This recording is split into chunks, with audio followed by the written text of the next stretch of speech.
था कि वो आज विद्यालय में गया था मजे लेना साहब। इस देश में क्रांति जी आप कहते हैं देश की स्थितियां कहाँ ले जाएं, स्थितियां देश की कहाँ पहुंच गई हैं। आज विद्यालय पहले दिन खुले और पहले ही दिन इंस्पेक्टर आ गया साहब। अपनी जी आप सुनना, पहले ही दिन इंस्पेक्टर आ गया, कक्षा 4 के क्लास में घुस गया और उसने एक लड़के को खड़ा किया, ए बेटा खड़े हो जाओ। लड़का खड़ा हो गया, बोला बताओ उत्तर प्रदेश की राजधानी कहाँ है? बोला सर सैफई में है। क्या बकते हो, उत्तर प्रदेश की राजधानी सैफई में है? बोले साहब वो सपा सरकार थी तब लोग कहते थे कि राजधानी तो सैफई में ही आ गई है। उन्होंने कहा क्या बदतमीज लड़कियों को यहाँ बिठा रखा है, तो उल्टा सीधा जवाब देता है, इसका नाम काट दो।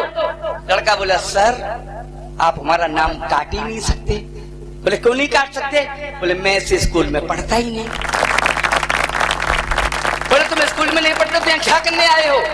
बोले सर मैं तो यहाँ अपने इस पड़ोस में गायें चराता हूँ, कल गुरुजी गए थे, बोले कल स्कूल खुलेगा, स्कूल में बच्चे हैं नहीं और मिड डे मील में हमने कम से कम 40 लिख रखे हैं, तो कल तुम आ जाना, इसलिए मैं तो आके बैठ गया। अब इंस्पेक्टर को और ज्यादा टेंशन, टीचर पर गुर्राए। बोले तुम कैसे टीचर हो, नकली बच्चे रखते हो स्कूल में, तुम्हें सस्पेंड किया जाएगा। बोले आप हमें सर सस्पेंड कर ही नहीं सकते। बोले क्यों नहीं कर सकते? बोले हम यहाँ टीचर हैं ही नहीं। बोले तुम टीचर नहीं होती यहाँ क्या करने आए?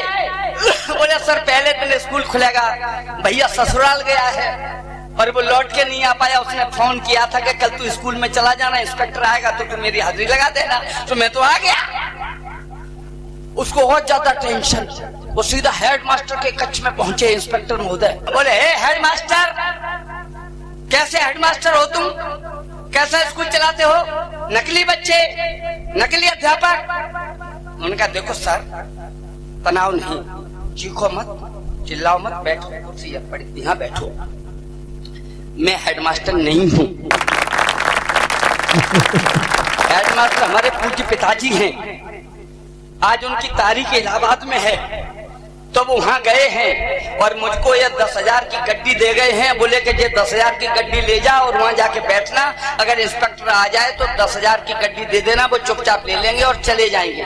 इंस्पेक्टर ने बड़े आहिस्ता से 10,000 की गड्डी रखी और बोला हे बेवकूफ हेडमास्टर, वो तो मैं हूँ कि 10,000 में माने जाता हूँ, अगर असली इंस्पेक्टर आ जाता तो।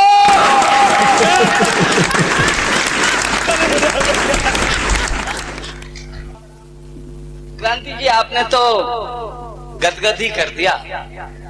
कल मैं डॉक्टर के पास गया था, कुछ बीपी बढ़ गया था, डॉक्टर ने कहा था ऐसी जगह मन जाना जहाँ कोई चीखता चिल्लाता हो।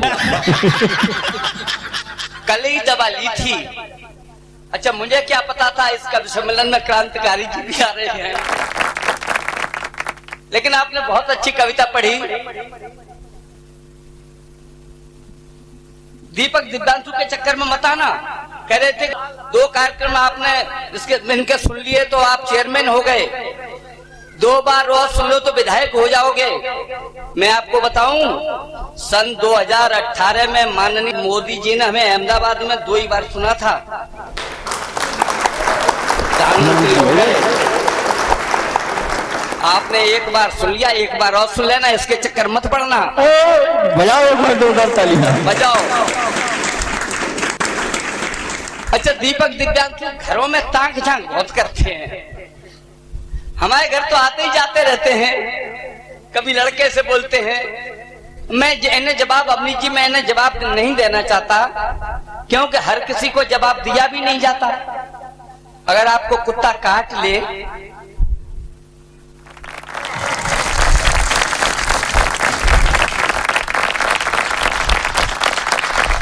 आप तो समझदार लोग हैं। और वैसे भी आपकी जानकारी के लिए बता दूं, हट्टे कट्टे का, बिजली के लट्ठे का, आग भरे भट्टे का और उल्लू के पट्टे का सामना नहीं किया जाता, उसे पलट के जवाब नहीं दिया जाता।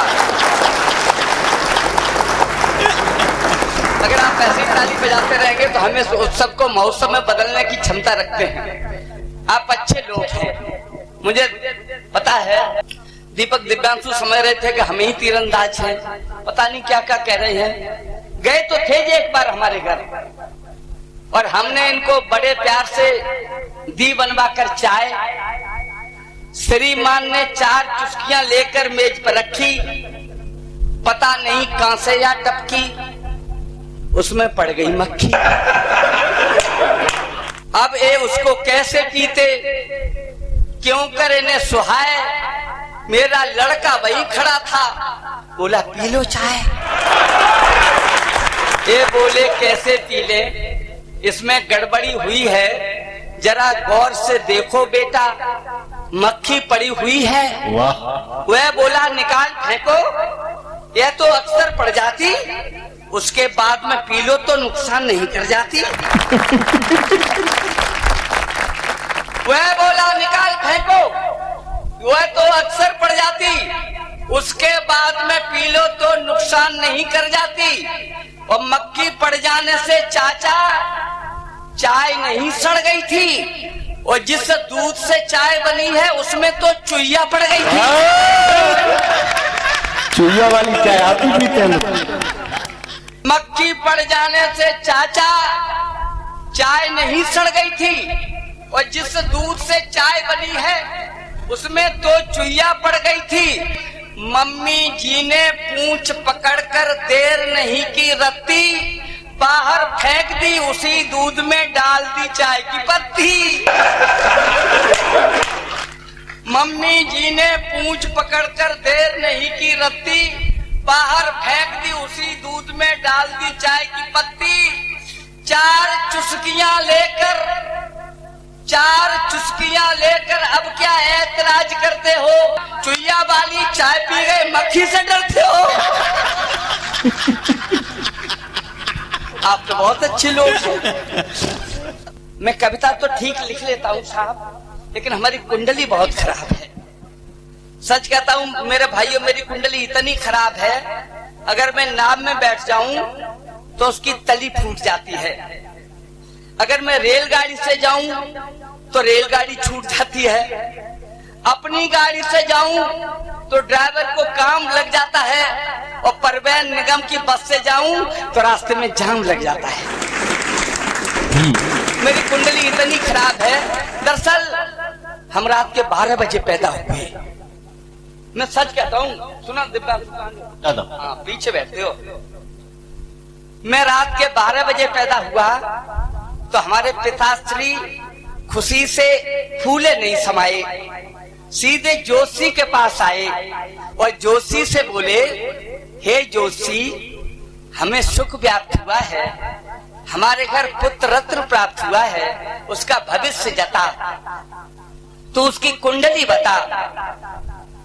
जोशी ने कहा 11 रुपए लाओ, उसके जन्म का ठीक समय बताओ। मेरे पिताश्री ने कहा काली अंधेरी भयानक बरसात की रात थी, ठीक 12 बजे की बात थी। इतना सुनते ही जोशी ने अपना माथा पकड़ लिया साहब। बोला हुजूर, यह तो महाविनाश काल है, बहुत बुरा हाल है, तमाम मुसीबतें सामने खड़ी हैं, घड़ी की तीनों सुइयां एक दूसरे के ऊपर चढ़ी हैं। क्या बात।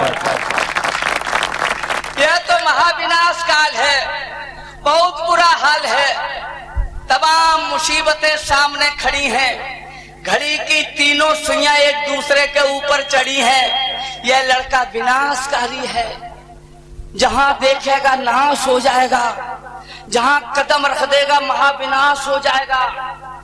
चौधरी साहब नाराज मत होना, यह मैं नहीं, यह जन्म पत्रिका बता रही है, इसकी कुंडली भगवान कृष्ण कन्हैया से मेल खा रही है। क्या बात है, क्या बात। चौधरी साहब नाराज मत होना, यह मैं नहीं, पत्रिका बता रही है, इसकी कुंडली भगवान कृष्ण कन्हैया से मेल खा रही है। अरे वे तो भगवान थे इसलिए झेल गए, फिर भी जन्म से पहले माता पिता दोनों जेल गए। वे तो भगवान थे इसलिए झेल गए, फिर भी जन्म से पहले माता पिता दोनों जेल गए। मेरे पिताश्री ने जैसे ही जेल का नाम सुना, न पीछे देखा न आगे, वो मुट्ठियां भींच कर भागे, वो मुट्ठियां भींच कर भागे। घर आके उन्होंने मेरी माँ को मेरी कुंडली बताई। मेरी माँ जोर से चिल्लाई, इस लड़के को अभी मार डालो, इस लड़के को अभी मार डालो। वह बेतहाशा चीख रही थी, उसे अपने आगे जेल दिख रही थी, उसे अपने आगे जेल दिख रही थी। उसे हथकड़ी और बेड़ियों का डर था।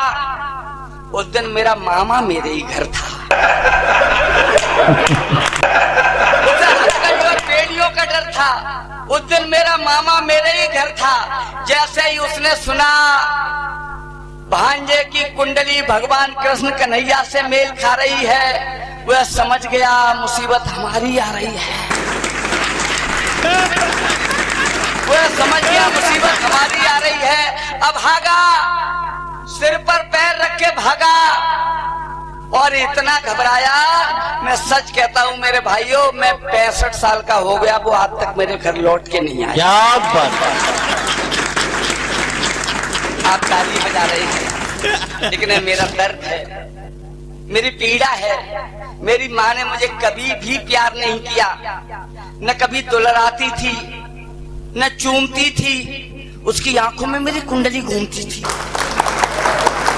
उसकी आंखों में मेरी कुंडली घूमती थी। यह लड़का विनाशकारी है, जहां देखेगा नाश हो जाएगा, जहां कदम रख देगा महाविनाश हो जाएगा। उसने 11 साल तक मुझे स्कूल नहीं भेजा साहब, 11 साल तक। जब आप जैसे कुछ लोगों ने समझाया, लड़का 11 साल का हो गया है, साक्षरता अभियान चल रहा है और आप इस लड़के को घर पे बिठाए हो, तब उसने सारे देवता मनाए, गणेश जी, शंकर जी, विष्णु जी, हनुमान जी, यहाँ तक के शनिश्चर देवता भी मना डाले। एक ही दिन में 11 पैकेट अगरबत्ती के चढ़ा डाले। उसके बाद मेरे पिताजी के साथ मुझे स्कूल भेजा। सही कहता हूँ, आप सुन लेना। मेरे पिताश्री के साथ मुझे स्कूल भेजा। मेरे पिताश्री भी मन में डर रहे, उनके मन में भय, शंका, द्वंद्व। और जैसे ही मैं स्कूल पहुंचा, हेडमास्टर मर गए, स्कूल 13 दिन के लिए बंद। बहुत अच्छे। देखिए, इतनी तालियों में मैं कविता नहीं पढ़ता हूँ। बजाओ एक बार तो। ऐसे सच कहता हूँ कि हमारी, अच्छा मेरी कुंडली इतनी खराब थी मेरे भाई। कुछ हमारी जो बहनें बैठी हैं हंस रही हैं, बहुत अच्छा है। ऐसे ही अगर आप मुस्कुराते, कुछ बच्चे भी बैठे हैं। अच्छा, बच्चे जहाँ नहीं होते वहाँ अच्छा नहीं लगता साहब। बच्चे कभी कभी काम भी बिगाड़ देते हैं। मेरे घर पर भी एक छोटा सा बच्चा है, कभी कभी जब वो काम बिगाड़ देता है तो अपन हल्का सा झाड़ देता है। एक दिन उसने मेरा चश्मा तोड़ दिया तो हमने उसे हल्का सा झिझोड़ दिया। हमने कहा गधा कहीं के। लड़का तपाक से बोला, पिताश्री तहजीब से रहा करो, हमें गधा नहीं गधे का बच्चा कहा करो। आप धीरे धीरे मूड में आ रहे हैं। तो छोटे छोटे बच्चे होते हैं, यहाँ से परिस्थितियां बहुत हैं। दिव्यांशु जी, हाँ, इधर तुम इधर आ जाओ, इधर आ जाओ। हाँ इधर आ जाओ, तुम इधर आ जाओ, बाएं अंक पे आ जाओ। हाँ इधर आ जाओ आप। भाई साहब मैं आपको प्रणाम करता हूँ। भाई साहब मैं आपको बहुत प्रणाम करता हूँ। आपने आज हमें इतने प्यार से दूध पिलाया है, इतना हमारी अम्मा ने भी कभी नहीं पिलाया। सर कह रहा हूँ, एक और थोड़ा सा दादा, धन्य हो गया। दादा 30 सेकंड लूंगा। एक रिश्ते में आप और दूध पिलाने भाई साहब साड़ू साड़ू। आपका भी इंटर कॉलेज है, भाई साहब का भी इंटर कॉलेज है। अरे मेरा डिग्री कॉलेज है। कहाँ? भाई साहब का भी डिग्री कॉलेज है। अच्छा अच्छा, मतलब तुम नकलची हो। हाँ, मैं कहूँगा वही कहेंगे। जो स्थितियां हैं साहब, विद्यालय की स्थितियां हैं।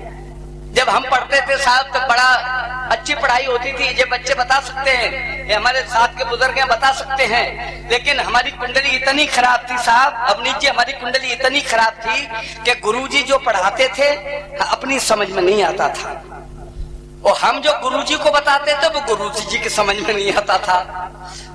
ऐसा कोई पीरियड नहीं जाता था जिसमें अध्यापक हमें मारने लगाता था। और जैसे ही कक्षा में आते थे गुरु और हम पिटना शुरू। एक दिन मैंने अपनी माँ से कहा, हमने की माँ हम फांसी लगाएंगे लेकिन स्कूल नहीं जाएंगे। हम रात भर रटते हैं और जैसे स्कूल जाते हैं हम सब भूल जाते हैं। मेरी माँ ने कहा, बेटा न इसमें तुम्हारी कोई गलती है, न तुम्हारे दिमाग की कोई कसर है, दरअसल तुम्हारे ऊपर तुम्हारे बाप का असर है। न तेरे दिमाग में कोई कमी है, न तेरे दिमाग में कोई कसर है, दरअसल तेरे ऊपर तेरे बाप का असर है। उन्होंने बड़ी मुश्किल से यह शब्द कहे थे, तेरे जन्म से पहले तेरे पिताजी 3 महीने तक पागल खाने में रहे थे। तेरे जन्म से पहले तेरे पिताश्री 3 महीने तक पागल खाने में रहे थे। अरे मुझे जैसे इस बात का पता लगा मुझे बड़ा क्रोध आया। हमने सवेरे ही थैला उठाया, मैं सीधा स्कूल आया। गुरुजी ने हमसे पूछा 4 और 4, हमने कहा 10। फिर क्या था बस। गुरुजी ने उठाया डंडा, हमने डंडा पकड़ लिया, मैं गुरुजी पर अकड़ लिया। हमने कहा गुरुजी अब नहीं पिटेंगे। क्यों पिटे? कहाँ का न्याय है और कैसा सितम, पागल खाने में रहे पिताजी और पिटे हम। ये सारी स्थितियां हैं। अच्छा मैं वो इंटर में फेल हो गया साहब, कुंडली इतनी खराब थी। मैं इंटर में फेल हो गया, मेरे पिताजी ने मेरे में चपत लगाई, बोले कब तू इंटर में फेल हो गया, तेरा पढ़ने में मन नहीं लगता है, अब तेरी सारी संपत्ति आधी कर दूंगा, कोई अच्छी सी लड़की देखकर तेरी शादी कर दूंगा।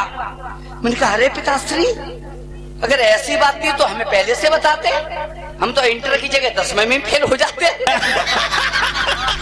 सच कहता हूँ हमें नहीं पता आज के गुरुजी कैसे हैं, लेकिन हमारे गुरुजी सच कहता हूँ अवनीश भाई मुझे इतना प्यार करते थे, इतना प्यार करते थे कि हमें 3 साल से पहले तो किसी कक्षा में पास ही नहीं होने देते थे।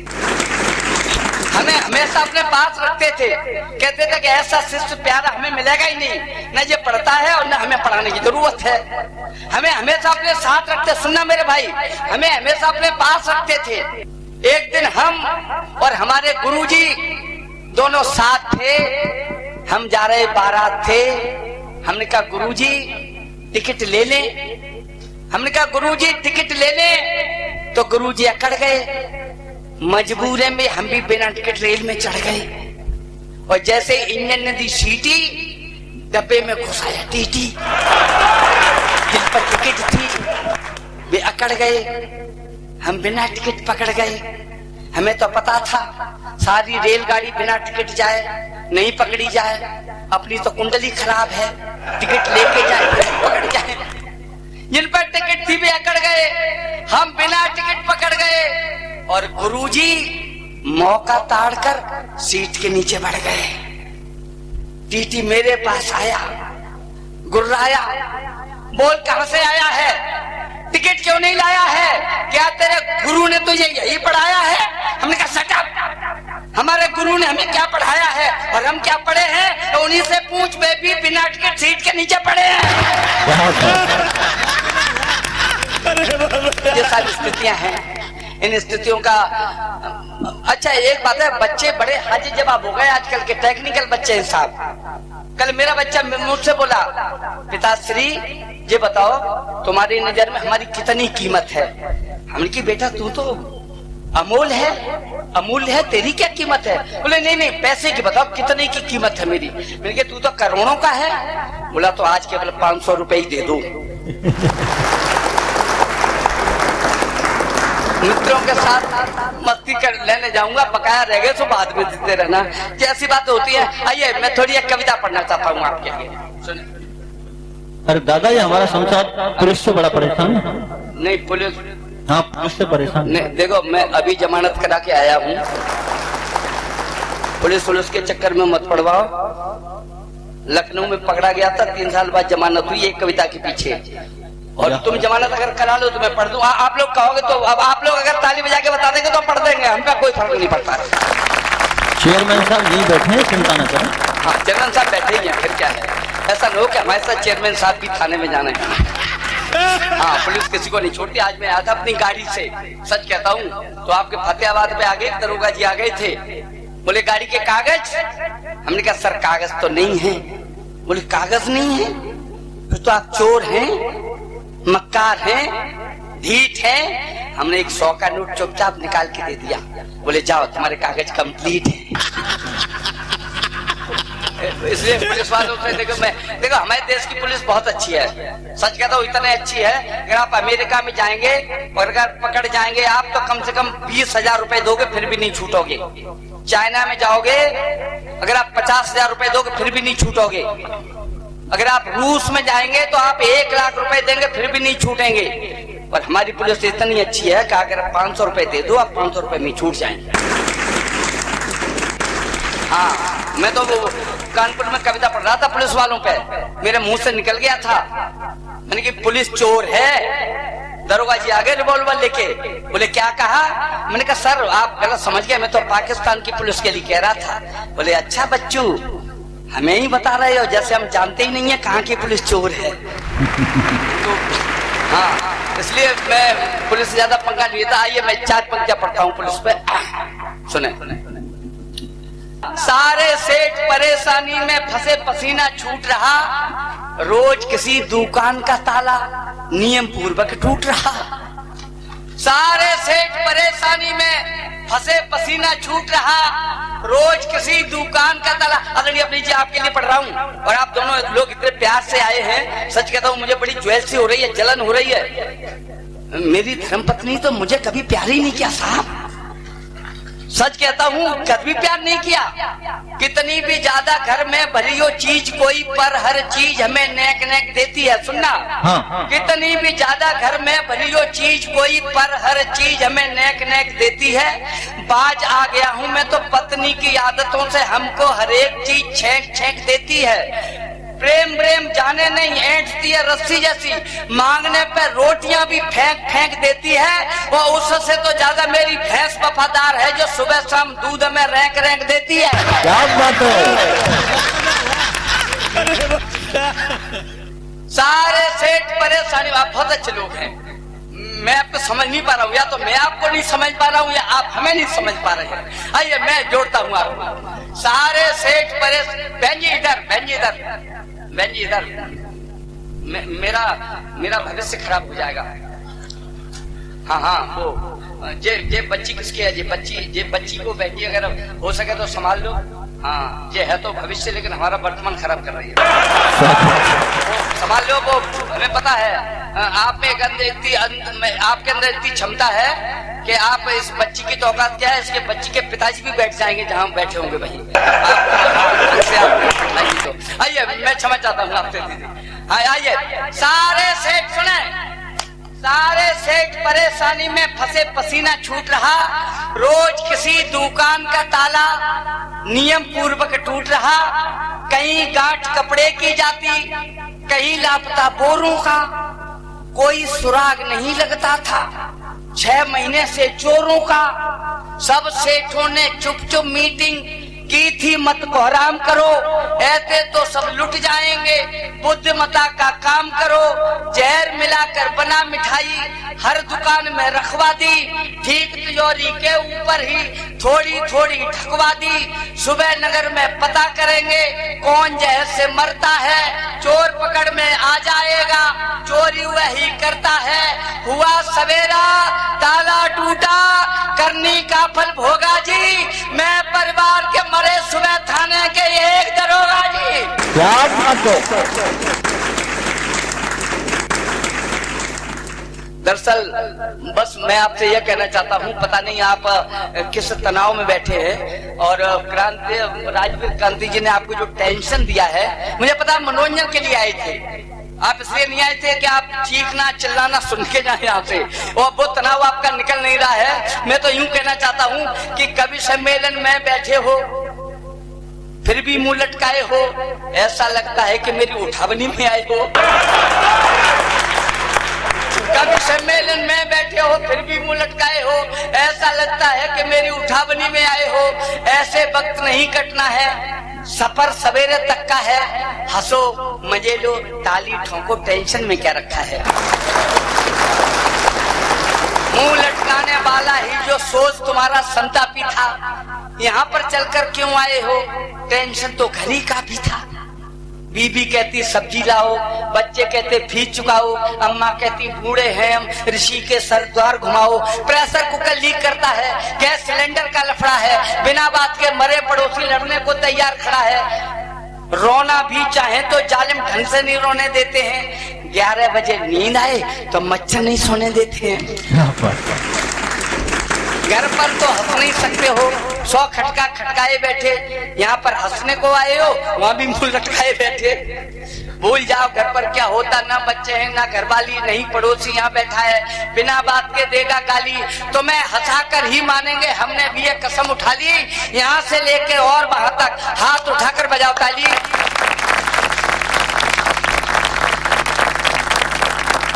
देखिए हंसी के लिए मैं आपको हंसाने गुदगुदाने के लिए आया हूँ।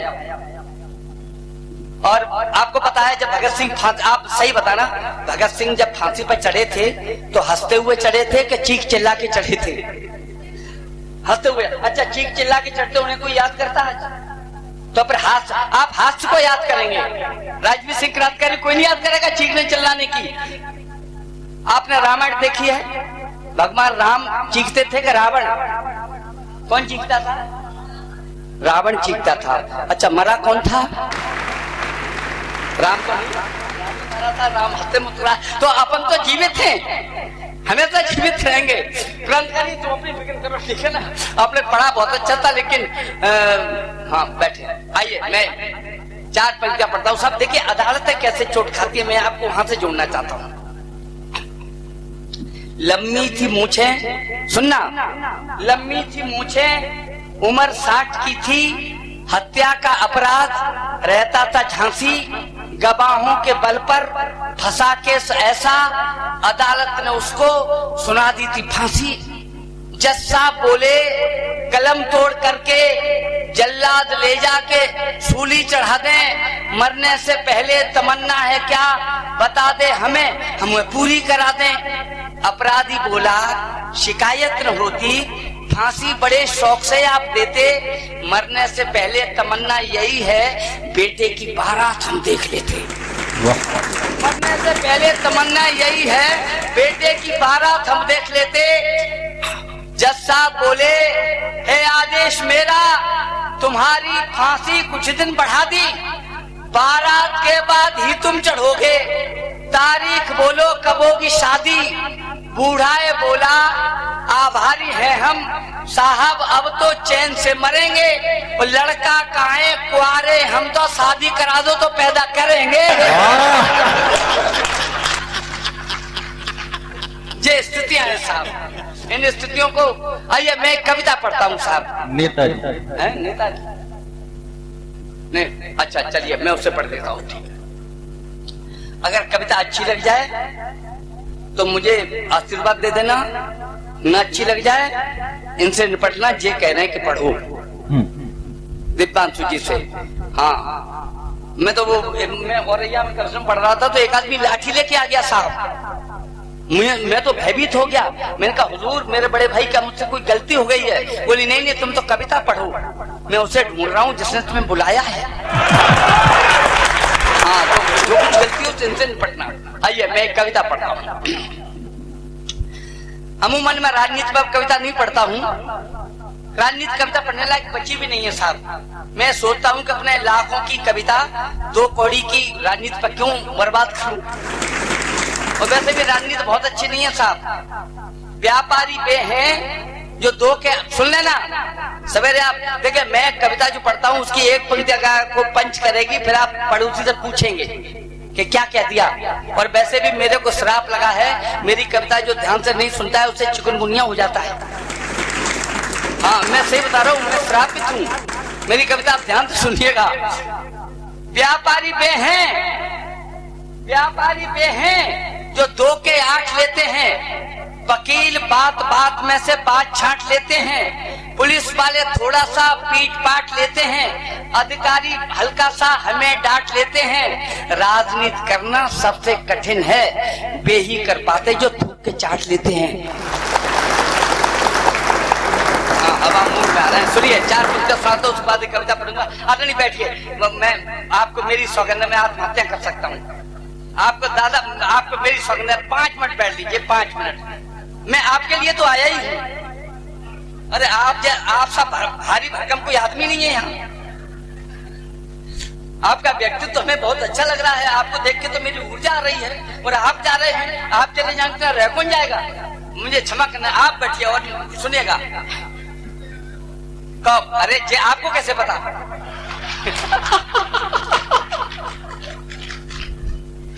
ये तो ऐसी कौन बात है जिसे दूसरा जान ही नहीं सकता। सुनिएगा, बस है जब सुनिएगा, अदरणी सुनिएगा, मैं क्षमा चाहता हूँ। हाँ जी, मैं माता मैंने बैठी, आपके लिए एक कविता पढ़ूंगा, सुने। 7 साल शंकर की सेवा, सच्चे मन की सघन साधना। 7 साल शंकर की सेवा, सच्चे मन की सघन साधना। मन को मान मुनि का मंदिर, अर्जित की थी कठिन भावना। घोर तपस्या की थी हमने, तब शिव जी के दर्शन पाए। लिए हाथ में डमरू भोले, एक रात सपने में आए। कान पकड़कर बोले हमसे, बता कष्ट क्या काम करूं। मैं हाथ जोड़कर बोला, हे परमेश्वर पैर परूं। राजनीति का कठिन दौर है, मेरा भी उद्धार करो। मेरे घर में एक राष्ट्रीय नेता का अवतार करो। मेरे घर में एक राष्ट्रीय नेता का अवतार करो। शंकर बोले चाहे जितना धन दौलत व्यापार मांग ले, इंजीनियर जिलाधिकारी चाहे कमिश्नर 4 मांग ले, नामुमकिन है मांगना मेरी बेपर्दा औकात करो। चाहे कुछ भी ले लो लेकिन नेता की मत बात करो। क्या बात? चाहे कुछ भी ले लो लेकिन नेता की मत बात करो। उल्टी सीधी चीज मांगकर इष्ट देव को सता नहीं। मेरे भोले भक्त पुजारी शायद तुझको पता नहीं। गुंडे 60 शराबी 64 तंते हट्टे कट्टे हों। 51 गद्दार 72 सातिर चोर इकट्ठे हों झूठा लबार 84 संग माफिया 30 मिले। कुछ कहकर कुछ करने वाले 8 420 मिले। रिश्वतखोर हरामी 100, ठग पूरे 4500। अपराधों में सजा याफ्ता कम से कम 4700। ढोंगी बेईमान 66 58 से संगी हो। एक साथ मरे इकट्ठे नरक में बंदी हो। उन सबकी आत्मा मिलाकर फिर जो ठीक बनता है। मरे 500 लोग कहीं तब नेता है जन्मता है।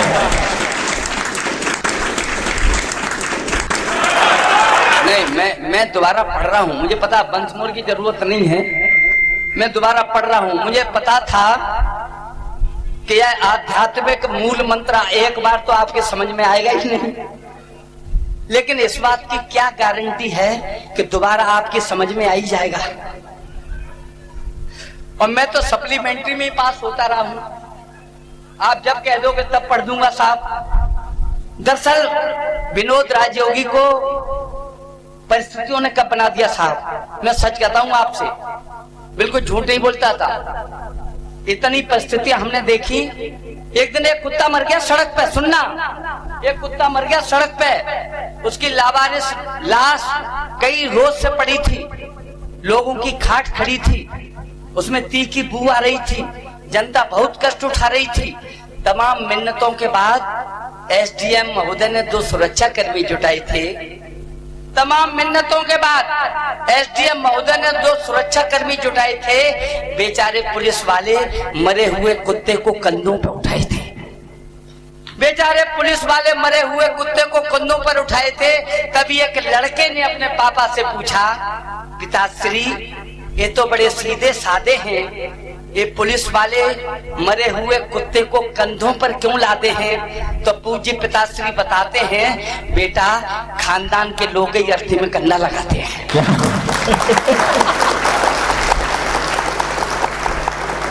मैं पढ़ रहा हूँ उसको, उस मूल मंत्र को, तो अभी पूरा नहीं है, अभी आगे है, पढ़ता हूँ।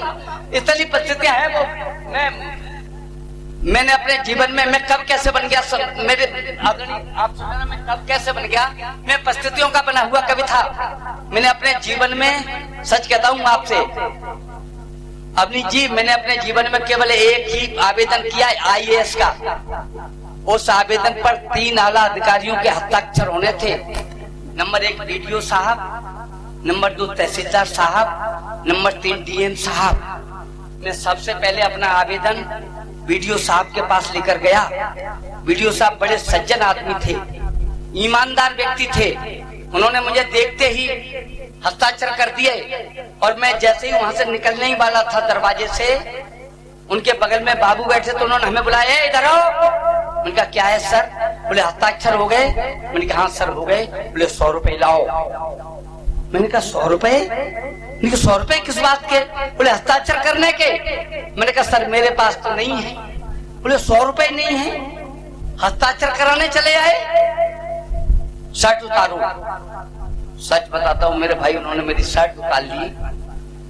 उसके बाद मैं तहसील में पहुंचा। तहसीलदार साहब के पास मैंने अपना आवेदन रखा।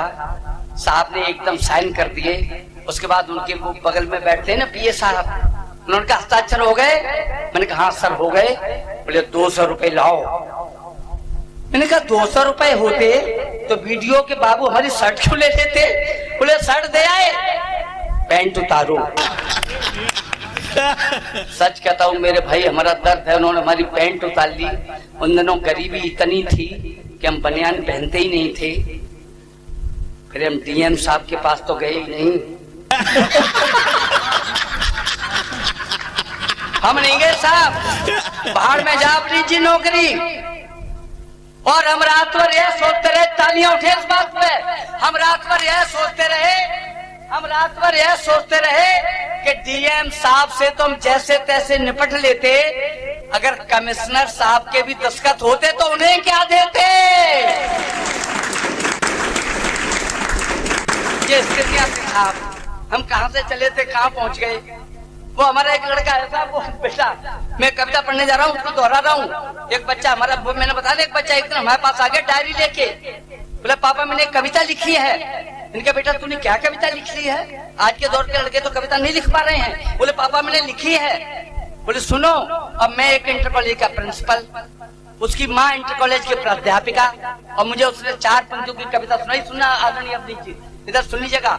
उसने कहा कि सुने पापा, गर्मियों की छुट्टियों में गणेश जी शंकर जी के साथ हिंदुस्तान का दौरा करने आए और ये देखकर घबराए कि एक किसान सबके मुंह पर कालिक पोत रहा है।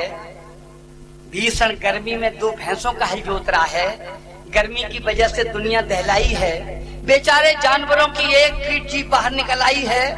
गणेश जी ने पूछा पिताश्री, मानवता इस कदर नष्ट है, इन जानवरों को इतना क्यों कष्ट है? तो शंभु बोले, हे मेरे प्रिय पुत्र गणेश, यह इनके कर्मों का योग है, यह इनके पिछले जन्म का भोग है। इन्होंने तमाम भविष्य अंधकार में धकेले हैं, ये दूसरे की जिंदगी से खेले हैं। इन्होंने 2 पैसे का काम नहीं किया, हराम का वेतन लिया।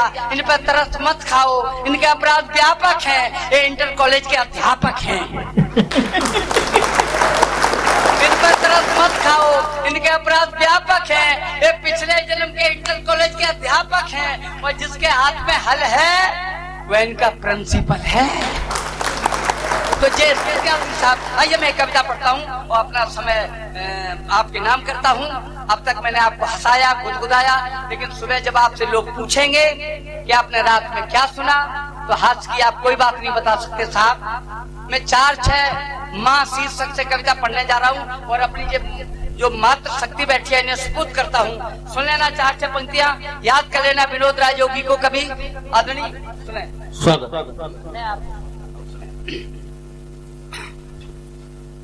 विधवा जवानी में हुई तकदीर की मारी, जिंदगी का हर जुआ थी भाग्य से हारी। लोग कहते थे मुकद्दर है नहीं अच्छा, गोद में उसकी दिया भगवान का बच्चा।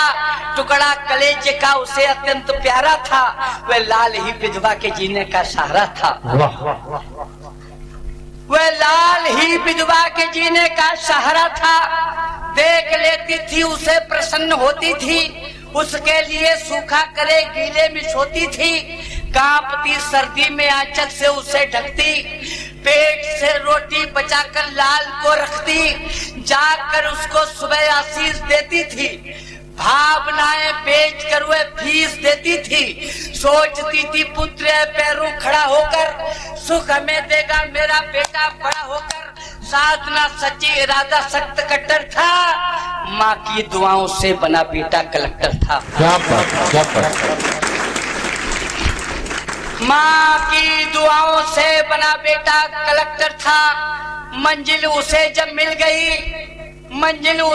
मिल गई शादी रचाई थी, पत्नी बड़ी ही खूबसूरत मैम आई थी, रूप का झूला मिला तो झूल बैठा था, माँ के पुराने कष्ट सारे भूल बैठा था।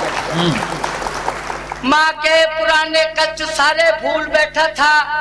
मौन यौवन की खुशी से खेलती कैसे, मौन यौवन की खुशी से खेलती कैसे, आधुनिक लड़की सास को झेलती कैसे, बेटी बड़े घर की नवाबी छांटती रहती, छोकरी कल की हमेशा डांटती रहती, सहन शक्ति चुक गई थी रोज का रगड़ा, नित नई हर बात पर होने लगा झगड़ा।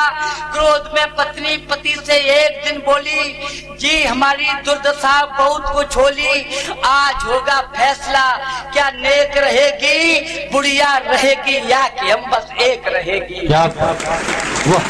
बुढ़िया रहेगी या कि हम बस एक रहेगी। पत्नी रुआसी देखकर होठों पे गाली थी, धक्का लगा बेटे ने माँ घर से निकाली थी, काबिल बनाया था जिसे 25 साल में, धक्का लगाया था उसी ने वृद्ध हाल में, देह में दम थी नहीं फुर्ती न चाल में, वह नौकरी करने लगी थी अस्पताल में, बेटा बहू दोनों बड़े ही प्यार से जीते, 2 साल भी उनको नहीं अच्छी तरह बीते, होनी बड़ी बलवान थी भगवान की लीला, बेटा वही आया बदन का रंग था पीला, देखकर उसको बड़ी हैरान दंग थी, बाजू में थामे हुए बीबी भी संग थी, विधि का विधान है कभी मासा कभी तोला, जांच जब उसकी हुई तो डॉक्टर बोला, अनुमान है यह रोज ही पीते शराब है, इनकी दवा होगी नहीं गुर्दे खराब हैं। वाह वाह वाह, इनकी दवा होगी नहीं गुर्दे खराब हैं, मौत से रिश्ता करे बदले में जान दे, इनको बचा सकता वही गुर्दों का दान दे, इनको बचा सकता वही गुर्दों का दान दे। और पत्नी से कहा कि पति हैं तुम्हारे तो बिहू रचना तुम ही भेदो, सिंदूर की रक्षा करो गुर्दे इन्हें दे दो। मैं बोली लाभ क्या खतरा भरा डर है, यह जिए या हम जिए हक तो बराबर है, मार कर हमको अगर इनको बचाएंगे, विश्वास क्या है ठीक नीचे हो ही जाएंगे, विश्वास क्या है ठीक नीचे हो ही जाएंगे। झेल नहीं है अलग सिंदूर जो होगा, झेल नहीं है अलग सिंदूर जो होगा, होगा वही भगवान को मंजूर जो होगा। मैं मर नहीं सकती हूँ दुनिया जाए भाड़ में, सुन रही थी माँ खड़ी पर्दे की आड़ में, सुन रही थी माँ खड़ी पर्दे की आड़ में, बात उनके वह गई फैला रही झोली, आंसुओं को रोककर रोती हुई बोली, एहसान मानूंगी बड़ा फिर देखभाल लो, मैं खुशी से दे रही गुर्दे निकाल लो। क्या बात है, क्या बात है, क्या बात है। और मेरे भाइयों अपने ताली 2 पंक्ति पहले बजा दी, जो पंक्ति मैंने ताली के लिए लिखी ही नहीं, अगली 4 पंक्तियां आ रही हैं। अगर आपको अपनी माँ याद आ जाए, माँ की ममता याद आ जाए, तो विनोद राजोगी को ताली बंद देना, कविता को ताली बंद देना, उस माँ को श्रद्धांजलि के रूप में ऊपर हाथ उठा देना, कोई हाथ खाली न रहे। मैं खुशी से दे रही गुर्दे निकाल लो। डॉक्टर सुनकर बड़ा स्तब्ध मौन था, डॉक्टर सुनकर बड़ा स्तब्ध मौन था। पूछने जैसे लगा रिश्ते में कौन था। इतनी खुशी से गैर कोई मर नहीं सकता, माँ के सिवाय काम कोई कर नहीं सकता।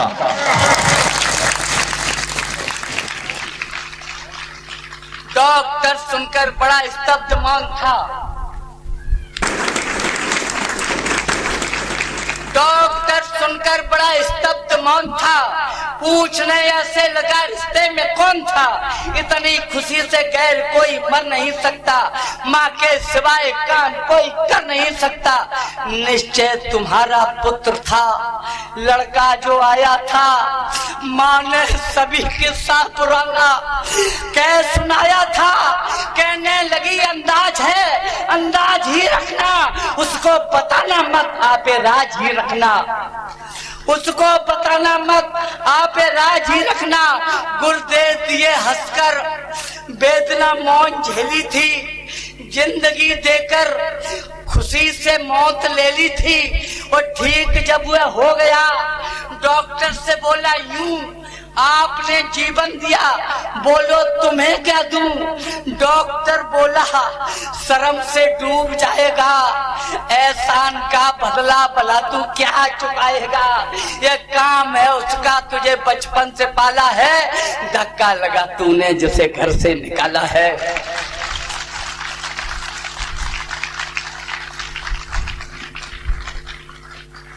धक्का लगा तूने जिसे घर से निकाला है। क्या करेगी, क्या करेगी आपसे भुगतान वह लेकर, क्या करेगी आपसे भुगतान वह लेकर। स्वर्ग में बैठी तुझे जो जिंदगी देकर पैदा किया, पैदा किया पाला, मरण की नींद सोई भी। आपकी औकात क्या दुनिया में कोई भी, कष्ट इतना जिंदगी भर हो नहीं सकता। माँ से कभी उद्धार बेटा हो नहीं सकता। माँ से कभी उद्धार बेटा हो नहीं सकता। उस संगार की 4 पंक्तियां पढ़ता हूँ, मुझे विदा कर देना जैसे विदा की जाती है। अगर भाग्य ने साथ दिया तो कभी फिर मिलेंगे। माँ से कभी उद्धार बेटा हो नहीं सकता। बरसें बसंती हो गई, हर दिन दिवाली है। दौलत जिसे ये मिल गई वह भाग्यशाली है। जिंदगी आधी दुखी है, दीन वही है। माँ मर गई जिसकी मुकद्दरहीन वही है। माँ मर गई जिसकी मुकद्दरहीन वही है। देवता सबसे बड़ा, देवता सबसे बड़ा स्वर्गीय खम्भ है। पूजा करो इसकी यही साक्षात ब्रह्म है। पूजा करो इसके यही साक्षात ब्रह्म है। पूजा करो इसकी यही साक्षात ब्रह्म।